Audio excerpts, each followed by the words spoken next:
Brought in, and that was a disappointment. It was, that's hot head.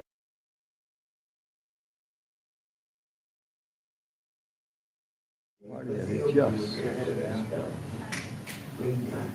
Hear that?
Good afternoon, and thanks to all of you for tuning in this afternoon for today's update.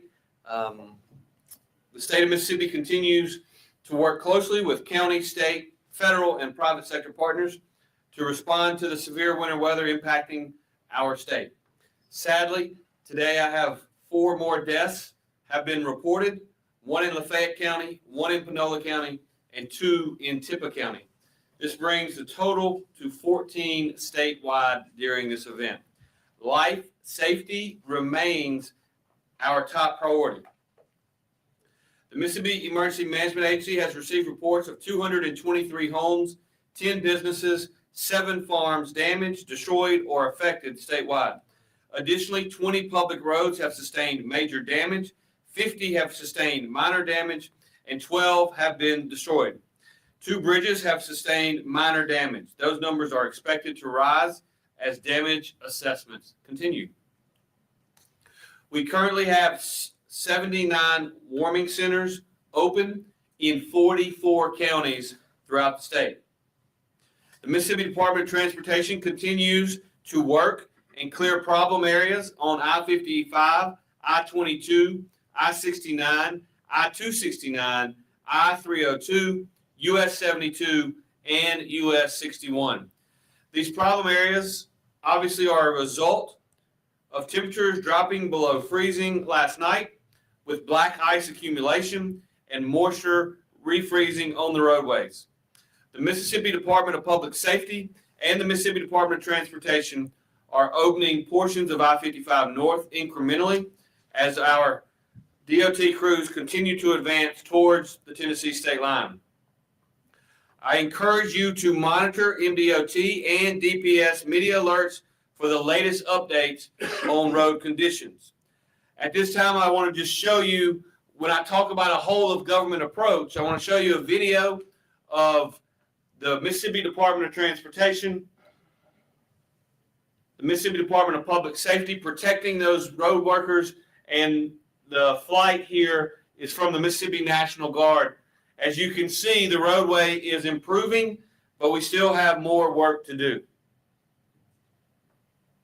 Here's a second video where a great amount of work has been done here. This is around, this is on I-55 north of the Batesville exit. You see slow traffic moving south and the lanes relatively clear, 2 lanes going north. But again, it depends on where you are on the interstate as to whether 2 lanes are cleared or if only 1 lane is cleared.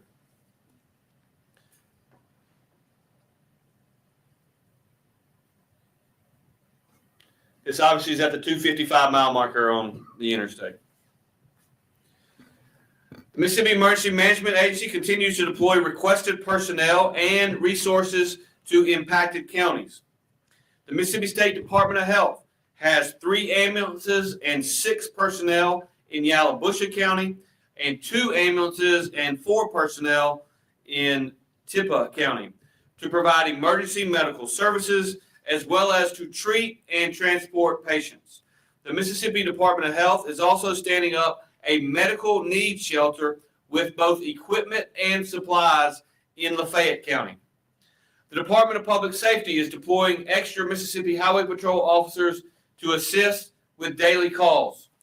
There have been reports, again, particularly on social media, of various challenges with getting law enforcement to the scene of accidents.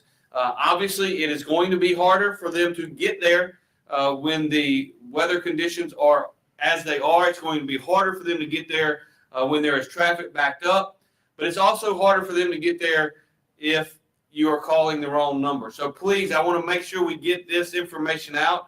It's star HP, is that right? Star HP or 911 if you are in an emergency to get highway patrol assistance. The Mississippi Emergency Management Agency is also constantly coordinating with the Mississippi National Guard to deploy generators, water, MREs, fuel, cots, and blankets that have been requested. 5 Mississippi National Guard trucks loaded with 66 pallets of meals, blankets, water, and cots were delivered to Marshall, Bolivar, and Lafayette County yesterday.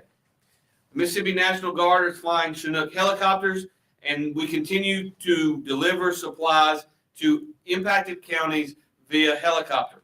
In fact, more than 70,000 pounds of supplies have been delivered by those Chinooks. And I will tell you that we have both MEMA personnel as well as National Guard personnel in virtually every county, particularly and specifically to ensure that we are getting accurate information from our emergency management coordinators in each of those counties. The Mississippi National Guard is also mobilizing another 150 soldiers to bring the total to 650 soldiers assisting with response efforts. The Guard is supporting MDOT in clearing roads in Alcorn, Lafayette, Panola, and Tippah counties. Additionally, the Guard has completed a mission to help transport dialysis patients in Claiborne County. A Mississippi National Guard Black Hawk helicopter also evac 2 people from Oxford to a hospital in Memphis earlier today. Volunteer organizations are coordinating with MEMA to help in the impacted communities. The Mississippi Baptist Disaster Relief is mobilizing volunteers for chainsaw operations. 8 Days of Hope is providing free meals through their mass feeding ministry to Mississippians and deploying a rapid response team to help clean up. Samaritan's Purse and the Cajun Navy are on the ground in Mississippi helping in the impacted counties. Businesses are coordinating with MEMA's Business Emergency Operations Center to assist as well. Walmart in coordination with Matthew 25 Ministries' Tide Loads of Hope program, is sending a laundry and shower trailer with mobile charging to their Oxford store. The state of Mississippi welcomes all volunteers who want to help. However, we strongly encourage individuals to avoid self-deploying. Instead, please join a verified organization or nonprofit that assists during disasters before heading into the affected area. The United States Army Corps of Engineers is assisting in generator installations at critical infrastructure sites. A total of 45 generators have been installed in critical locations in impacted counties. 6 generators have been installed in warming centers and shelters. 24 have been installed in water systems, 4 at water towers, 3 in personal care homes, 2 in assisted living facilities and long-term care homes. We have installed 5 in correctional facilities, and we have installed 1 at a fueling station. The Federal Emergency Management Agency is continuing to support Mississippi's efforts. FEMA is filling the state's request for 90 generators, 128,000 bottles of water, 107,000 meals, 2,178 cots, 9,000 blankets, 3,360 tarps, and 300 medical grade oxygen cylinders. FEMA is also sending 4 Starlink satellites. Additionally, Starlink is providing 20 Starlink devices for counties to use. Power companies. Obviously, we are less than 100,000 Mississippians without power now. That number has almost been cut in half from its peak, but we still have a long, long way to go. But power companies have deployed thousands of linemen to help restore power as quickly as possible. Approximately 98,000 outages remain throughout the state, down from that peak number of 180,000. For other ways to help our fellow Mississippians, please visit the January winter weather page on the MEMA website at January 2026 winter weather. The National Weather Service is forecasting another weekend of extremely cold temperatures. The state of Mississippi encourages all of you to please continue to check on family, on friends, and neighbors. We have had a positive day of weather today, and we've made a lot of progress on those interstate highways, but we also know that tomorrow the weather is going to get above freezing in North Mississippi, but not for very long and not very much above 32. We know that the current forecast calls for Saturday for the weather not to get above freezing. And so, again, as we have said, we're going to continue to pray for those linemen, for all of the state workers that these gentlemen behind me represent that are out working daily to make lives better for our fellow Mississippians and continue to respond to what I think we can all agree is certainly the worst ice storm we've had in the southern United States, at least since 1994. And based upon the information I'm getting from the ground, probably much longer than that. So today I've asked each of these individuals standing behind me to be here. Obviously, we've got a little bit of daylight left. Their teams are continuing to work and will continue to work, but so as to just try to shorten this, I'm going to stop right now. Rather than turning it over to them, just open the floor to questions that you may have. We're happy to answer as many questions as you have, but we want to take as best use of the remaining 4 or 5 hours that we have of temperatures above freezing in North Mississippi. So with that, questions. Yes, sir. About the 4 deaths, do you know the ages, locations, or causes of those deaths? Yeah, so I am not at liberty to discuss that. I can confirm that the deaths have occurred. I can confirm, as I mentioned earlier, the counties where those deaths were reported, but someone other than me is going to have to, once we are sure that next of kin, et cetera, are made aware, they will be announced by those county coroners. Yes, sir. Yeah, so I guess in hindsight, maybe a question for MDOT. I guess did you guys learn anything from this storm, or could have done anything better, than you did before? Yeah, I'll let Brad answer this, but I will tell you that we learn something in every storm. We ensure that we are trying to get better at disaster preparedness and disaster response. And I'm sure that the Mississippi Department of Transportation joins all of us in saying there are things that we could have done better, and there are things that we will do better next time. But I will also remind you, number one, that we're still in the middle of the response. I will tell you that these storms that are significantly larger than anything that we've ever seen in the history of our state, and the fact that we just don't get ice that often in the state of Mississippi. And as I mentioned yesterday to our friend, the weatherman up in North Mississippi, the hardest hit area in this storm was really in North Louisiana, that area through the state of Mississippi, and then in Middle Tennessee. And we are going to continue to work to recover and make sure we can get more and more folks moving and ensure that we are delivering the supplies that need to be delivered, whether that's via the roadways or via helicopter in the Mississippi National Guard. So anybody else wants? If you look back, knowing what we know now, there are some things that had we known the way everything would have played out, that we would have certainly done different. But like the governor said, we learned something from every storm. The way Mississippi responds and prepares for hurricanes changed drastically after Katrina. And I'm sure that the way we prepare and respond to ice storms will change a lot after this. The only thing that I can think of that would have been considered differently would have been a call on whether or not to completely shut down the interstate during that time. But I would remind you that a decision like that would have brought just a whole set of additional problems or different problems and challenges alongside of the ones that we've had currently. So it would have kind of been a decision between which set of problems do you want to have to deal with, or which set of challenges.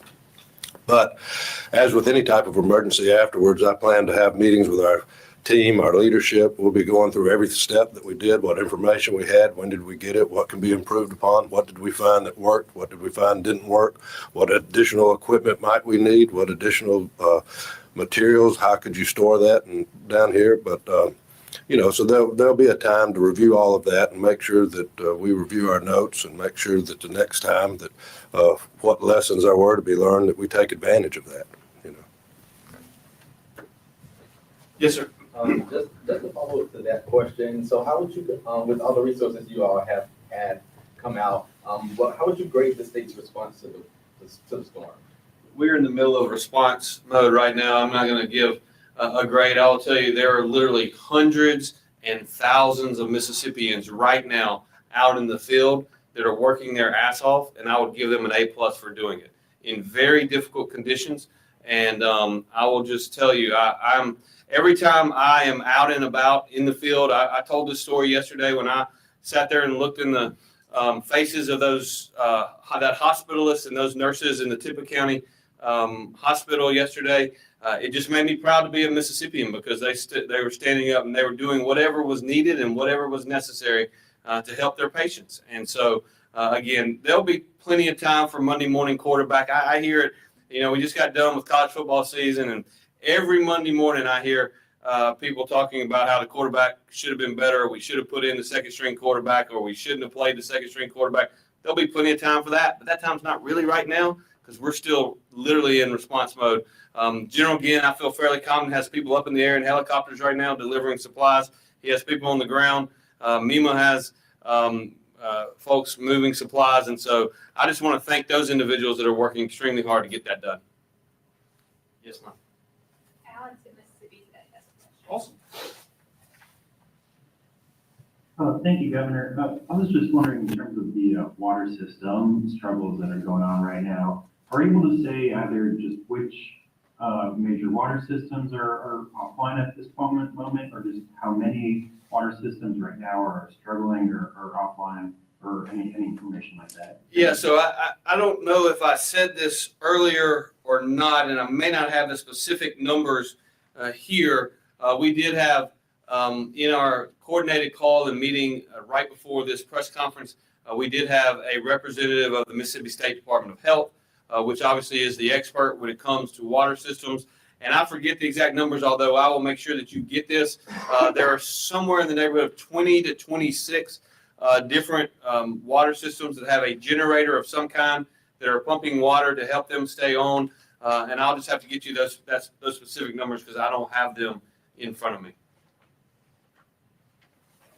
Max got it, so he's going to give you that right now. Yeah, part of the Commander General staff that MEMA has, that is what we do. We've had the Department of Health has deployed out to us as well, and we're working through that. So we've got 10 systems right now serving a population of about 17,500 that are non-operational. We've got another group, 63, that are serving a population of 121,000 plus that are on generator power. So we're worrying about those on generator power. Can we keep it up? Where's the maintenance on those coming from, et cetera, et cetera. And we've got under boil water notice 24 systems that are doing about 49 to 50,000 folks. So we're really worried about those ones that we call non-operational in the impacted area. That means the generator's gone down. They just don't have the pressure to keep the water in the tanks to create that out within the jurisdictions.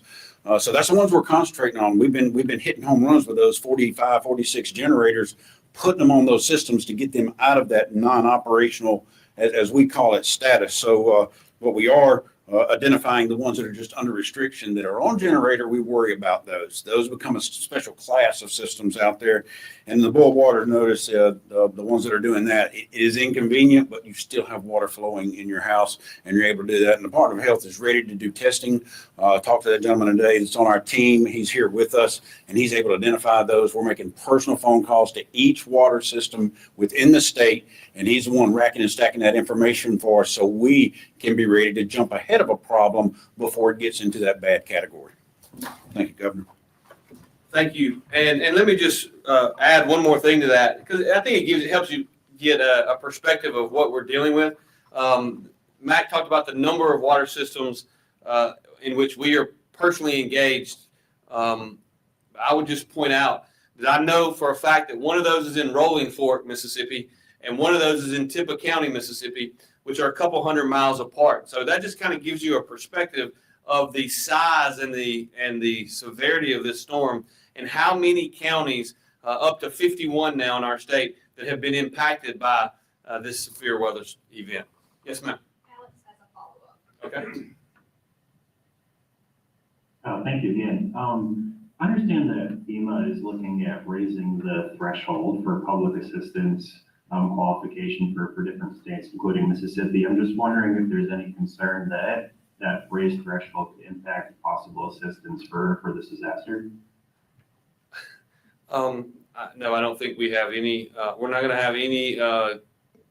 When you look at the total amount of money that we are spending, we're not going to have any challenges.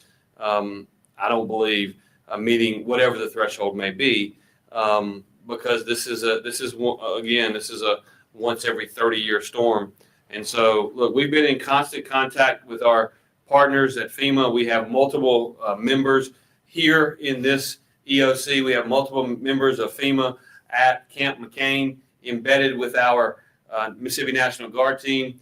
I have personally heard from the Secretary of Homeland Security multiple times over the last several days, and we have been in relatively constant contact with the White House as well. The fact is that there's a lot of conversation surrounding FEMA and what's going on in the last year and what's going to happen in the future.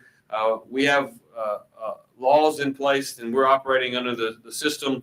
And honestly, even though the damage is significant and widespread, the relations are going as they often do, as well as can be expected, given the circumstances. Yes, sir. Governor, you mentioned the fact that we're receiving generators through the government. What kind of wattage are these generators are they sufficient enough to handle the water sources that you have set up at So- the hospitals?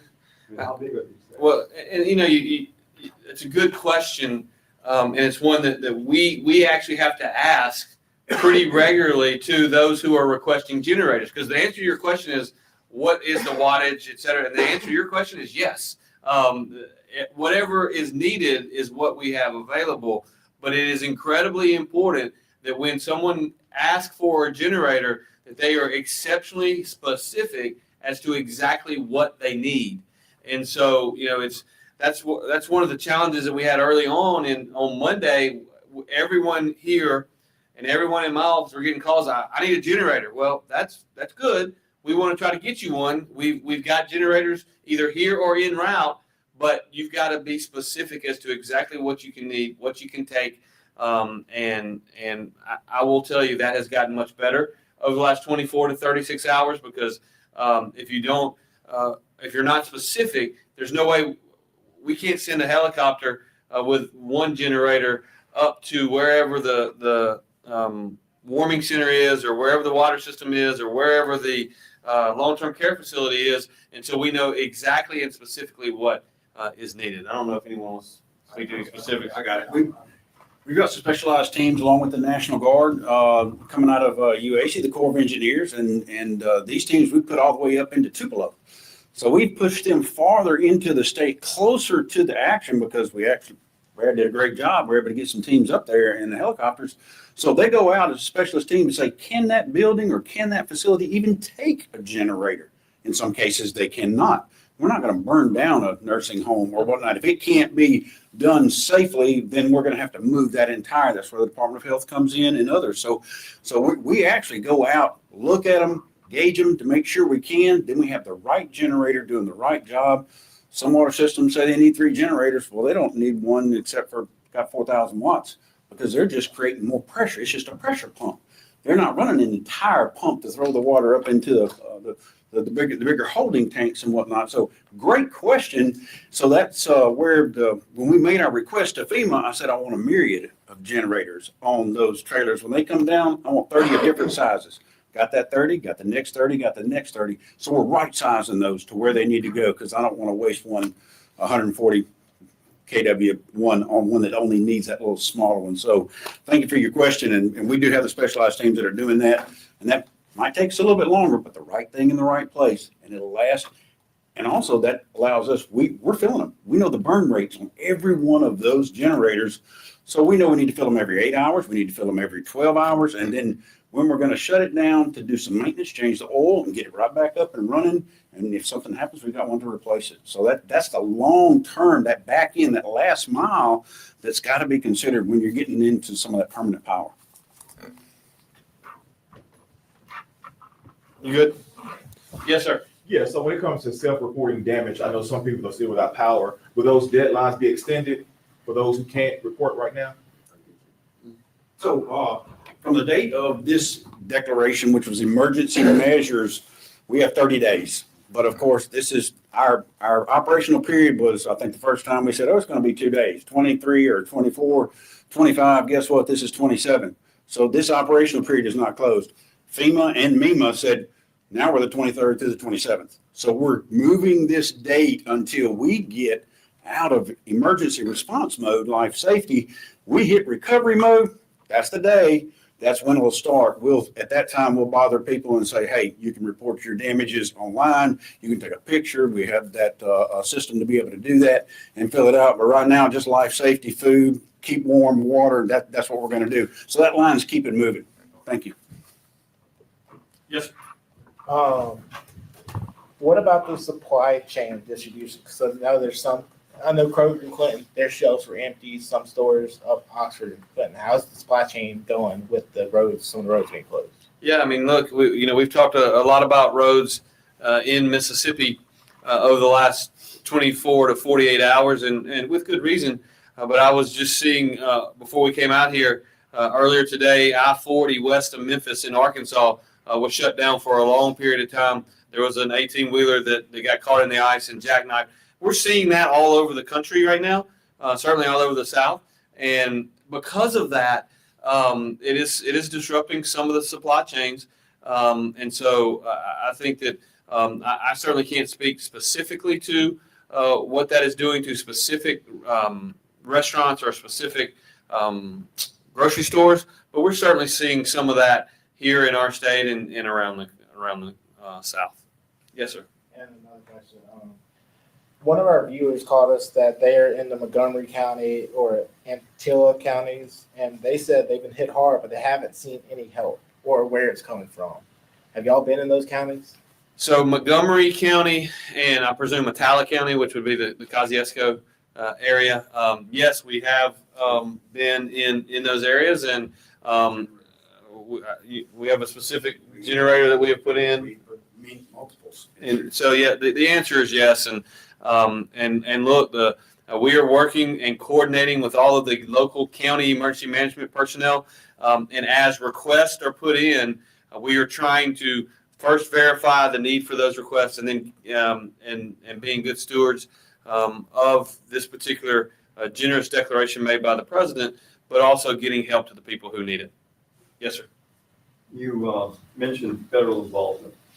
How much is the state going to ask, or are they going to have an evaluation period by which they review damage to the bridges, damage to the roads, what the state can and has in its bank for that, and what the feds will be able to provide? Yeah, so the president's declaration that he signed on Saturday allows us to do what we're doing right now. But we always know that the major federal debt that we are going to request in the near future, which the team is already working on, but that requires assessments and trying to assess exactly how much damage there is out there. We know that there is a lot of damage. We know that there is an enormous effort by utility companies, power companies, by the Department of Transportation, by the Mississippi National Guard, by the Department of Health, by the Department of Public Safety, and so many others. But as we hopefully over the next few days, and maybe it's after Friday, Saturday, and Sunday when the weather gets bad again, we are in constant communication with what that declaration needs to say before we send it up to the president for expansion of what that looks like. By the way, this is not unusual. This happens in every storm. We work with and negotiate with the folks at FEMA who, and this is going to take a little bit longer than most because, again, the event happened Friday night through Sunday, but with the cold temperatures Sunday night and Monday, sort of the response was delayed a little bit as we were trying to get it safe for our people to respond. And so that's where we find ourselves right now, but we'll continue to have those conversations. Yes, sir. What do you want to say to those Mississippians that we talk to? There's some in North Mississippi that say we dropped the ball, especially when they compare the roads. Because Memphis, you see some photos, the roads are clear of ice, and all three lanes are drivable. But in Mississippi, some are still blocked with ice. Yeah, so obviously Mississippi got hit very hard. I would say to people all across our state, we're continuing to work to get help to the people who need it. We have personnel working literally as we speak on roads throughout Mississippi. If you look at just look at the damage. So we didn't really talk about this yesterday, but I think we should because I hear a lot of comparisons to what's happening in Panola County and what's happening in Memphis. And I think you may have mentioned Memphis. You really don't need to compare what happened in Panola County to what happened in Memphis. Talk about what happened, the number of power outages in that area that was hit in Mississippi, in Panola and Tate and Lafayette and Tippah and Alcorn and Tishomingo counties, with those counties in Middle Tennessee right above that, because we got different levels of the storm and different levels of ice. And so, again, we continue to work to respond. We've got literally thousands of people out there working as we speak, and we will continue to do that until this particular event is behind us. And as we have been saying since last Thursday or Friday, this event is not going to be behind us in an hour or a month or a day. This is going to take a week or 2 weeks to get the power back on, to get the streets back safe. And that's just where we find ourselves, given the severity of the damage. Yes, sir. And my final question. Okay. With the weather also supposed to be super cold this weekend, how are y'all doing the extra precautions to help those residents up north? And what should the residents be prepared for compared from last weekend? Yeah, so the weather is going to be bad in Mississippi this weekend in terms of temperatures. And so if you do not have power yet, and you do not, it is not expected that you're going to get power in the next day or two or three, and you do not have a way in which to stay warm at night. As I mentioned earlier, we have approximately 79 warming centers open in 44 counties. The weather was better today, and so hopefully the roads are better. But if you are in a facility and you don't have either access to gas heat or fireplace, and you only have electric and you do not have power, then you really need to be thinking about planning to get to one of these warming centers where we do have supplies that have been deployed, where we have heat in these facilities, and that's what we would strongly encourage you to do. Again, we've seen from a peak of 180,000 throughout the state not having power to below 100,000. I'm hoping that number continues to go down over the next 4 to 5 hours. But there are going to be a relatively large number of homes that do not have power going into this weekend. And so try to do what you can to plan now. If you know someone that does not have power, please check on them. Please help them get to a warming center if that is an option, because we are going to see very, very frigid temperatures starting tomorrow and going through Sunday. Yes, sir.